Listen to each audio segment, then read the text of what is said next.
Hey everyone, I have my friend Lynell here, and we are going to do a coaching on online networking, which is the big theme of 2021. Unfortunately, we are not in 2019 anymore. So Lynell, thank you so much for being brave and be willing to share what's working for you, what's not working for you, and kind of sharing your vulnerability in a space that I think a lot of people in. So you want to just catch us up on what you're trying to do right now. Okay, so what I'm trying to do is trying to figure out a way to kind of connect my network marketing business with a coaching practice that I'm just getting ready to launch here in the next few months. Awesome. So we talked a little bit offline about that. So I'm just going to share with you guys who are listening or watching just some of those details instead of, walking through all of it. So what we ultimately want to do is we want to set up a brand overall that's going to be, you're going to be able to do whatever you want with it. And integrating a knowledge business or a coaching practice is a very common, like those two go together really, really, really well. Right now, I believe your network marketing business is primary and your coaching business is secondary, right? Correct. Okay, Yeah. cool. So what might happen is that your coaching, like you can go either way. For the most part, you're not likely to sell coaching to your downline. That tends to be problematic from a corporate perspective. So what most people do once their coaching business is up and running is to be the most profitable, typically you're going to start with your highest profitability of product, which when you run your coaching business will be your one-on-one coaching product, right? Because you make 100% of what that is. And then typically what people will do, it's basically like a chiropractor model, is people come in through the coaching practice and then you enroll them with a complementary product line that will help them to achieve the results that you're also trying to achieve in your coaching practice. Okay.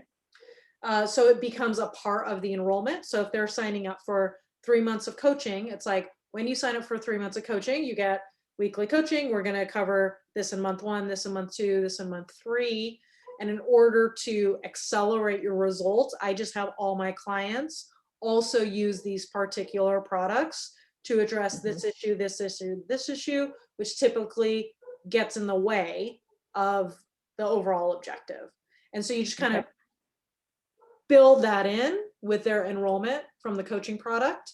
And then it's just all one thing, as opposed to separating the two. It ends up becoming integrated. That's probably going to be your long-term product line. How does that feel? Okay. That feels good. Yeah, it's interesting just to hear kind of like, which way we go. It's like, do they come in through the network marketing and go to coaching, which you're saying that typically isn't what you've seen as far as that going to the downline, but coming in through the coaching and then seeing the benefits from the network marketing product. Yep, it could be either, but your active marketing strategy, right? It's like, it's really hard to do because you're not going to market to your downline, but you will have downline people who's like, oh, you're doing that and I trust you, and they go in that other way. Like it'll go both ways, but it's like, where are you spending your networking time and how are you presenting yourself, right? That's really the big question. So how are you currently networking? So currently networking through all online. I mean, I haven't really been meeting at minus one potential client I met out on the snow doing snowshoeing in Colorado here a couple weeks ago. But for the most part, it's online. It's going into different Facebook groups. I'm connecting with people there. I'm getting referrals. It's been a big piece of it too for me. Okay. So you're going into people's Facebook groups, becoming their friends. So I think you're probably running a good personal social media strategy. Like your personal profile is kind of your hub, right? Yeah. Okay. Yep. So when I think back about the most recent, I've met some through coaching, kind of peers, and I've also the referrals. I'm like looking at my list over here at the side, and the referrals are probably one of the strongest right now for me. Okay, so some other coaches, great. Okay, so there's a bunch of different ways to go about networking, and I don't know if you were at the online networking survival guide, but you have collaborations, you have a bunch of different things. In your situation, I'd probably go with a Facebook group that's Mhm. targeted toward your target market. Okay. That's going to be the easiest and fastest way to build trust. What's nice about a Facebook group, as when you go to build your coaching practice, is they're actually not that hard to run ads to. If Mhm. you have a good target market, like good demographic identifiers, that are not just like everybody breathing, then to grow the group in the future, it doesn't work so well with network marketing specifically because the margins are off. But when you have Mhm. a coaching practice, if you're building a Facebook group for the target market that your coaching practice addresses, what will Mhm. happen is even if they don't end up signing up for coaching, you can do one master class a month that is around how to use products to address some of the Okay. same issues. So what we're going to Okay. do is we're going to run, we're going to look at the type of person that you want to work with and some Mhm. demographic indicators. Then we're going to make a list of Okay. all their problems. Okay. We'll pick a few that you address with your coaching product, whatever it's going to be long term, and a few that you're going to address with your network marketing product. And so then what Okay. you'll do is run a content strategy that addresses the different products or the different problems, excuse me, each week, like one problem a week. Okay. And Okay. when the problems that are solved by coaching come up, you do a call to action that says, if you want to talk in more detail about this particular problem, set up a complimentary coaching call. Gotcha. Okay. If it is a problem like sleep, let's say, I mean, maybe your coaching practice does address sleep because there's a lot of coaching techniques that we can do to improve that. But if it is something like sleep, then you could say, if you want to talk about how to solve sleep, let's have a conversation about that. Okay. Right. And I'll share with you some really, really good products that will help with that. Okay. And so you're just basically bouncing back and forth between call to actions, Mhm. very much in the same way that I bounce back and forth between social media call to actions, sales call to actions, leadership call to actions. You just have to Mhm. plan it out. And Okay. so you can grow the group under either the umbrella you're growing the group under is I am someone who solves this type of problem for this type of people. But I do Okay. so like this. So if we were to say, you mentioned military spouses, right? Mhm. And so I don't know if that's where we're going, but for the sake of this example, can we use it? Because Yes. I think it's a really great target market because you're currently living it. Yes, I am. You love them, Yes. right? And it addresses what you want, your background, right? Like what you want to do with your coaching practice. And obviously, they're breathing, which means they're qualified for your network marketing business. And that's Yes. something I think really important to understand is that the network marketing business, for most products, health and wellness products, they need to be between 35, 55 working and alive. Mhm. There's not a whole Mhm. lot, and they need to be financially qualified more than problem qualified. Yeah. Right? A breathing person that's working full time and a breathing person that's not working full time still needs the products from a health and wellness perspective. You just talk about it a little bit differently. So, so can we start with military spouses? Yes. Okay, so it starts with hi, I'm Lynell. I help military spouses. What are the core problems that military spouses encounter? Who are frequently moving Sure, whatever. We'll just and trying to, keep a job while they're moving every 2 to 3 years. what else? Trying to keep their family, in school, and all of the challenges of like setting up life again every time that they get a new assignment, and having to go with where the military says you're going. They don't have a lot of say in it. Yeah, constant change, lack of independence, Correct. probably feelings of lack of control. Absolutely. So do you see a I'm lot of, experiencing that currently. yeah, do you see like that showing up in health issues? Yes, I see it as being stressful, anxious feelings. Um, there could be the sleep, that you mentioned earlier, just because the stress and the anxious feelings plays out in that. Could be, digestive, because that being the second gut. So like, just this can definitely play out in a lot of different ways. Your stress can play out in your pain and, in your body as well too. Sure. Well, I always think about all of that makes us snappier, right? So then you end up with a hot temper with your kids who Yeah. are going through their own issues. How you have kids, right? 3 daughters, yes, How old 14, are 12, and 8. they? Teen, tween, and elementary. So I assume when they move, they go through their own stuff. Yeah, yeah, And would it yeah. be accurate to say that you're the one patching all that together?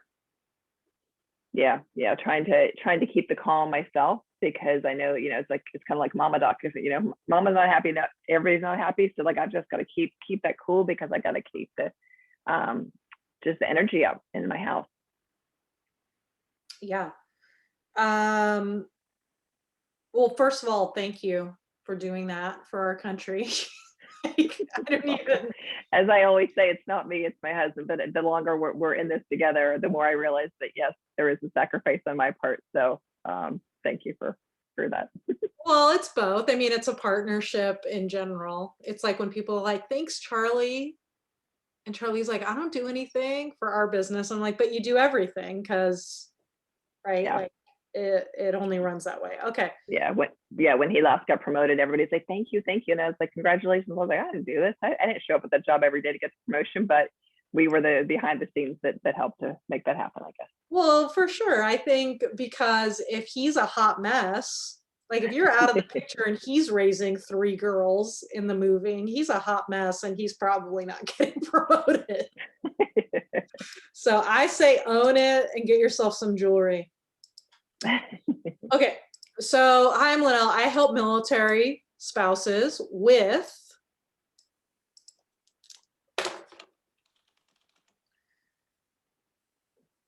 um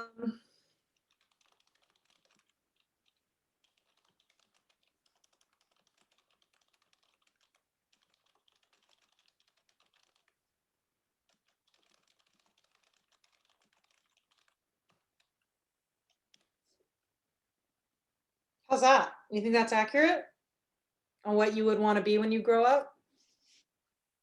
Yeah, I mean, I think that hits my network marketing niche, for sure. I think as far as coaching, I'm thinking of like, kind of like that bigger umbrella of like life and career, because that's a big part too with military spouses, as they keep moving. It's how do you keep a job? Yeah, so I want to only go with 2 for this, Okay. like, just little statement. So I'm going to do Yep. these 2 Okay. That's good. with the, I'm going to switch them.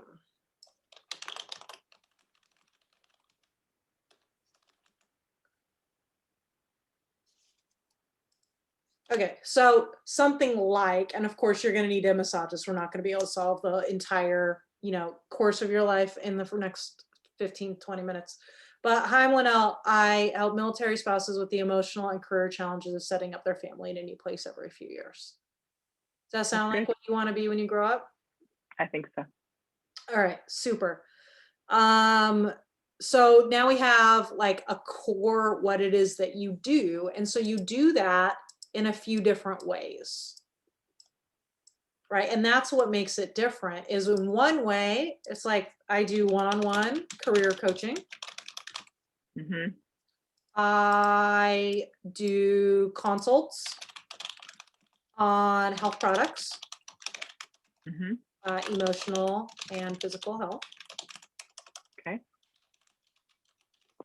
And I, provide info on opportunities for supplemental income. Mm-hmm.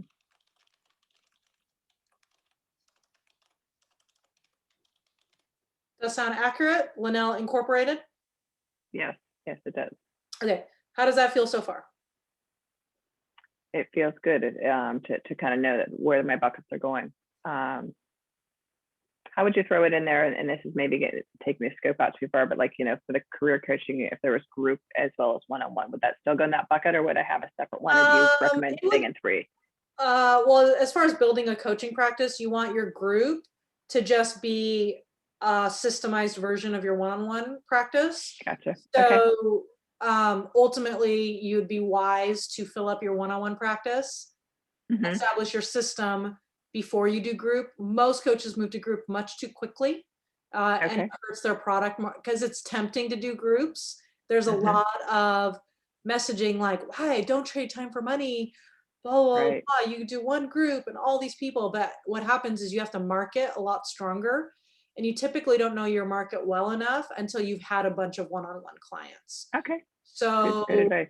I would just like scream, don't go into group too quickly, because the marketing becomes really, really hard.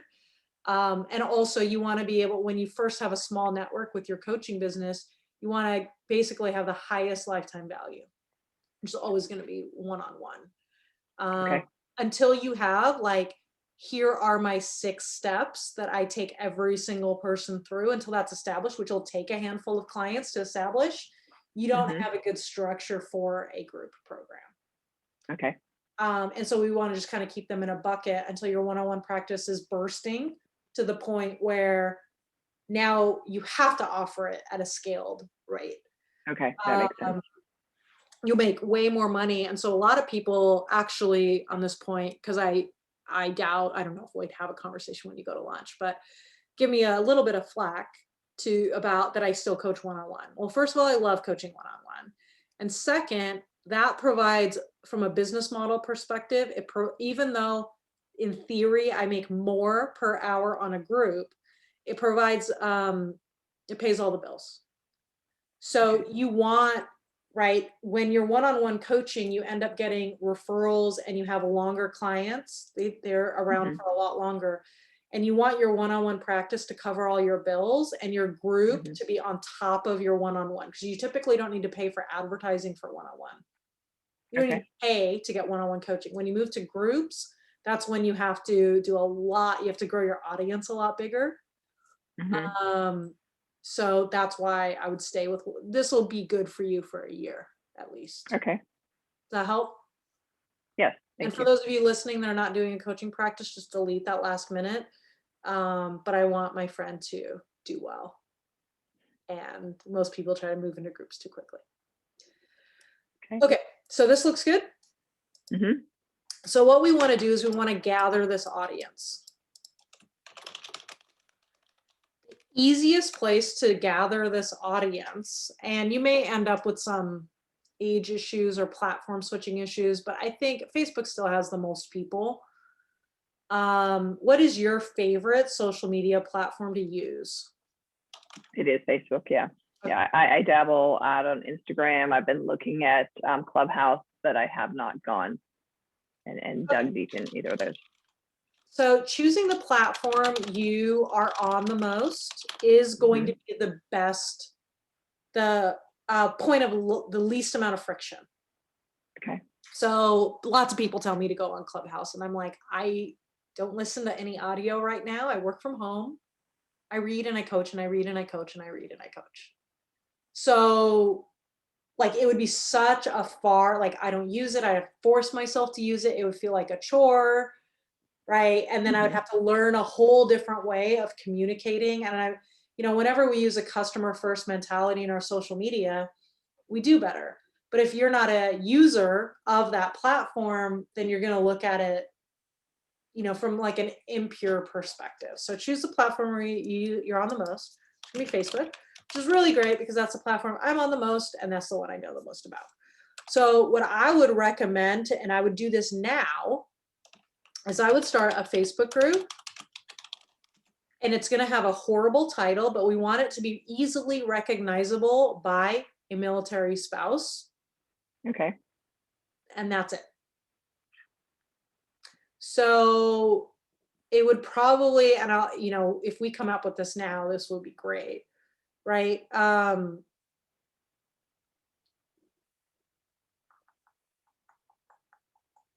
I'm trying to think of one more identifier. Because we don't want to do as vague as military spouses support group, because you can't Right. localize it, right? Hmm. Most groups, when I try to help someone build these, we start out with a local identifier and then we remove it later. Okay. So you're in Washington, is that where you moved? I'm in Washington State, moving back to Washington, D.C. area. Okay. So you like in the way I would normally design something would be, Washington military spouses. And so Uh-huh. basically you're building your network in Washington. It doesn't matter because everyone's going to move anyway. Hmm. But at least there's a kinship of, oh, we were stationed in Washington. Right. Or, oh, we were stationed there. And so we need something that creates a little bit more kinship than just military spouses, like an extra Hmm. layer. Do you have any, and you can use any of the identifiers that you have, because it sounds like you're the target. You're a little past the target market, right? So Yeah, I they're, mean, I figured out kind of where I'm going with this. But the other ones are maybe, trying to figure out what this is as far as career and how to manage the family with the move. this is not the right word. We can brainstorm these, right? So working military spouses,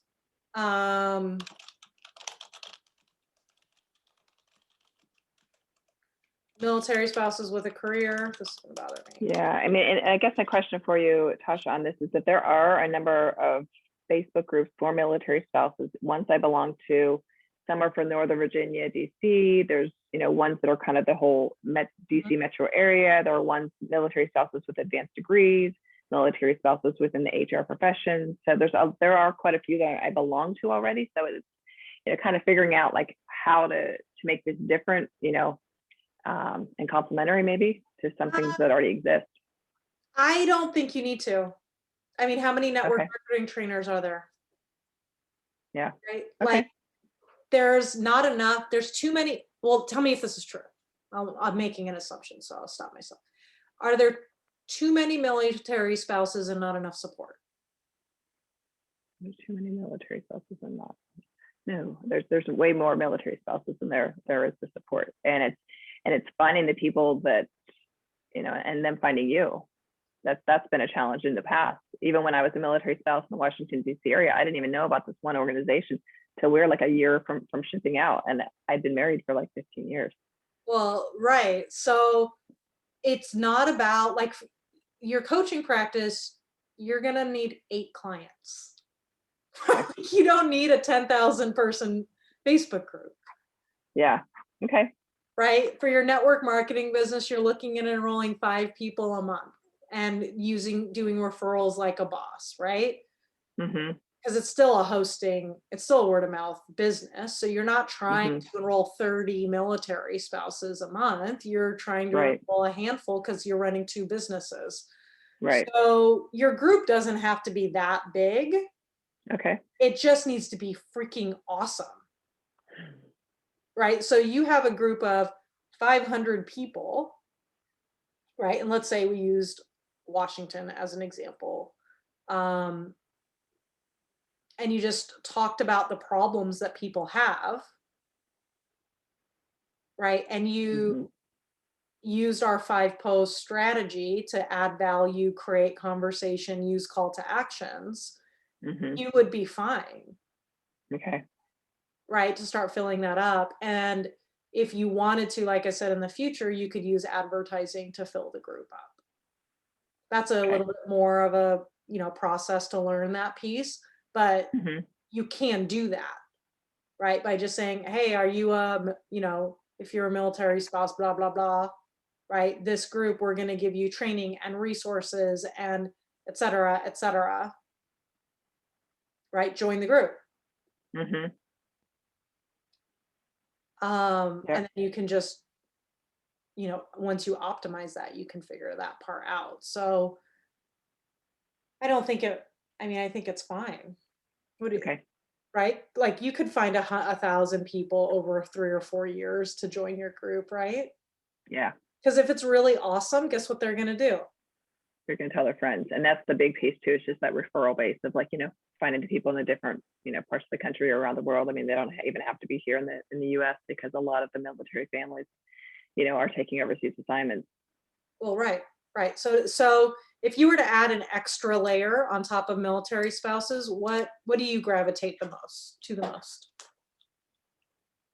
I gravitate to people that have an interest beyond work, those that like to travel and like to be outdoors and enjoy life. That's for me, it's just like figuring out that fit. Okay, but we need an identifier. So if you're doing career coaching, but we do a group that says military spouses who like outdoors, we're going to have a continuity issue, Yeah, that makes sense. right? Because we're going to be addressing the issues we're going to address in the group are keeping a job, getting new jobs,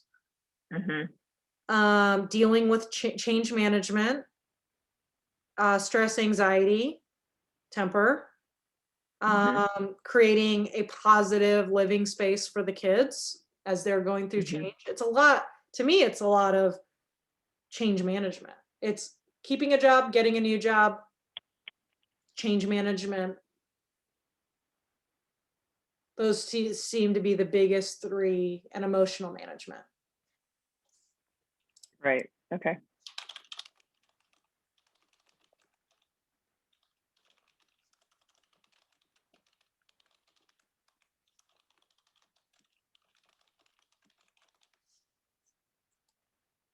Right? Mm-hmm. So we need to add a layer to this military spouse situation that addresses The emotions are. I mean, even if it's like military spouses leading change, not leading, dealing with change, military spouses. I mean, it can be it's really anything. We just need to be able to target it, right? From like an interest perspective. So what else are they interested in?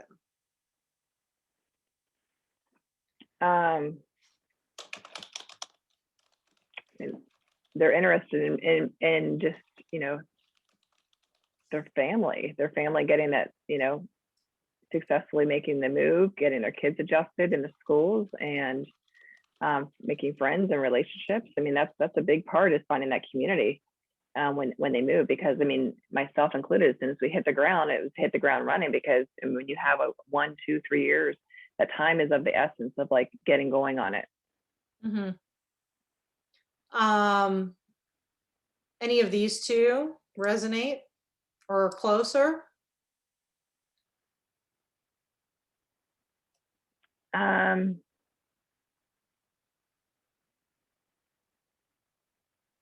Yeah, I mean, change management, it sounds so, I think, I don't know if it sounds relatable enough. So maybe that's more the career advice for military spouses. Well, you can thesaurus this thing. Yeah. But it sounds like your target market is not just military spouses. Sounds like it's professional military spouses. Yes, you're right. So actually, this identifier would attract and repel, which is what you want. You want your identifier to attract and repel. Okay. Otherwise, you're just like neither hot nor cold. Okay. So career advice for military spouses, if I'm a stay-at-home mom, Sure. I'm going to be like, nope, not for me. Because if the themes you're doing, right, you're an ex-HR professional who's giving career coaching, you don't want stay-at-home moms taking over that group, because half of your content is going to be around career advice. The other half of your content is going to be around the emotional part, right, or the physical parts. Yeah, and I mean, I think what you have a lot of times with these, even though like, might be a stay-at-home mom, but they have the advanced degrees, they've worked before. They might be at home right now because of the changes, because it's difficult to get in there, get plugged in, depending on the licensure for different careers, to get out there and be able to get plugged in. Yep. So you can play with this because obviously, I mean, like I said, we're not going to solve the problem, Yeah. all the problems, but the idea of change management for military spouses is actually, it lines up everything you're talking about. And people that don't understand what change management is would be repelled from the group. Then you just have to decide if you want that or not, Yeah. Okay. right? Because you might decide, oh, well, if they recognize the term change management, what does that mean? Hmm. Right? If they don't recognize the term change management, then they weren't in a corporate, they don't have previous corporate experience, they don't have the advanced degrees, they don't, right? And so they're not going to be, we're not going to be talking about the same thing, Hmm. right? So Right. it's sort of like, for our main Facebook group arm that we use for networking as a Christian network marketers community, we repel people because if they don't have that faith, then they don't want to join it. But Hmm. it allows us to talk in a different way than just our regular generic network marketing group. Hmm. Because then we can speak more specifically to pain points or strategies that are going to be familiar with people. So like the analogies you use when you teach are going to, if they're going to be more professional analogies, like, when you were at work, right? Then Hmm. you kind of want a little bit of an attractor and a repeller. Hmm. So you will definitely want to take this to the thesaurus, play with it. Not maybe, I wouldn't play with it for more than a week or two. I would implement within 2 weeks and then start building the content. So now you have a list of problems and you just rotate through. So then you would use the 5 post strategy. So if the problem is problem, resume, right? Engagement question becomes curious or poll. When was your last resume update? Hmm. Right? Story post. And this is just, when have you experienced challenges with your resume?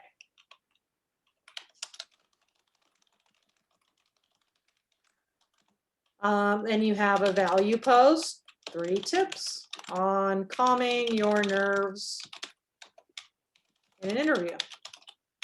So you see how the 3 tips, one of them could include something around emotional health. Hmm. Now you're Okay. you're taking your target market, you're integrating it, because if I'm going for an interview and I use your products, you better darn well be sure I'm going to be using your products for if I were to do an interview. Hmm.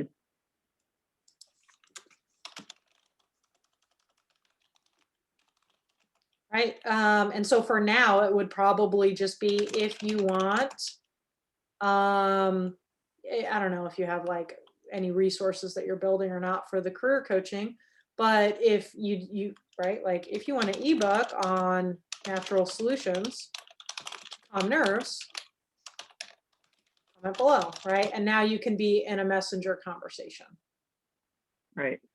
right? The testimonial might be a little bit hard, but you can use a best practice to share, like, now I've gone, what are your best practices?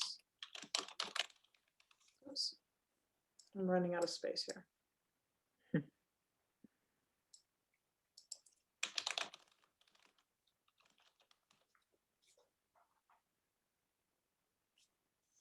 Let me see if I can find a home for it where you could see the whole thing. Okay, there you go. And then so you just rotate through each of those problems, and your action post each week is going to be something that something that moves into a actual solution. Hmm. How does that feel? That feels good, just to have some direction of where I'm going, because I've thought about that of like a Facebook group. So you would do a group versus like a business page. Just so I'm 100%. clear. Facebook, Facebook business page not going to do anything unless you're running.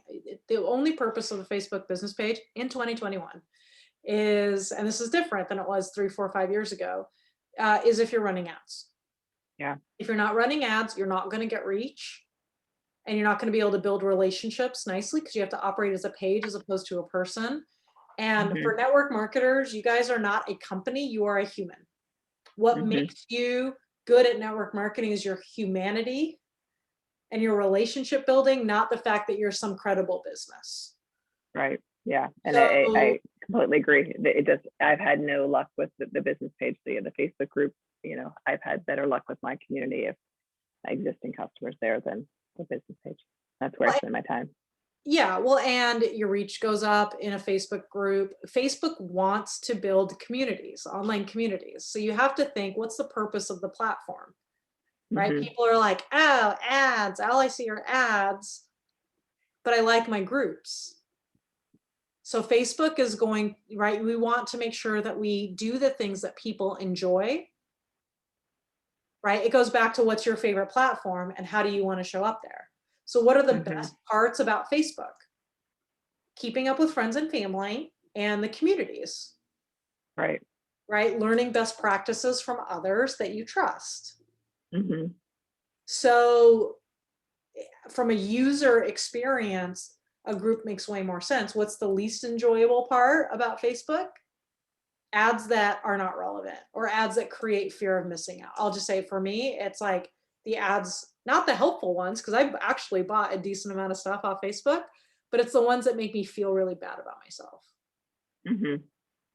So Right. anything that you do on a main business page, you would have to spend money for people to see, where you'd be much better off, right? Saying, hey friends, I have a group that's on change management for military spouses. I'm going to spend my time there, rotating through different problems, do some target market research, right? Talk to them, figure out what are the most important problems to cover and start handling them with Hmm. whatever knowledge. And that you can even address problems that you don't have knowledge in by bringing in someone.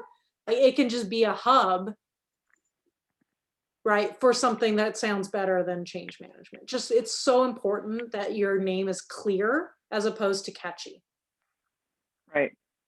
right? I need to be able to search for it maybe, or if I see it, just be like, oh, that's for me or that's not for me, Hmm. instead of something that's really catchy and cool, right? We clear is kind. Okay. What do you think? I think it's good. I think it's a great place for me to start, especially kind of getting it out there so that I can start to build that community and start to offer some complimentary coaching, as well as the network marketing products um, for me, as we get ready to move to our next location. Awesome. So do you want to take a screenshot of this? Yes.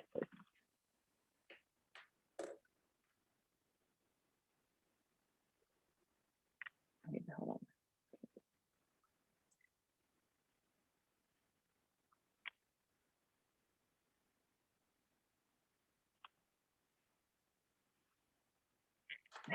It's not letting me screen. Okay, I could it once some of the recording is done, I could probably send it to you. It'll save up. Okay. Thank you. No worries. Okay, so humor me. What are your takeaways from this coaching? I think what's been helpful for me is I fear about like how far to narrow down, how much to niche down, that people say, but just so that I'm speaking to the right people, that I'm getting that people that feel like, hey, this is the message for me, versus everybody going, that's not really me. So really finding those right words to connect with the people that I am looking to serve. I liked learning about how to maybe bring them in for one, and bring them in for the coaching, and then giving them call to action to support them with the network marketing products as well as the coaching. Or maybe they don't even do coaching, maybe they go here. So being able to serve whichever way works best for them, that's what I'm all about, is wanting to serve them. Yeah, so just creating that community is going to be really powerful for me. Awesome. I love it. And I'm super happy for you Thank you. to get your coaching certification and to be growing in this way. I think it's really cool.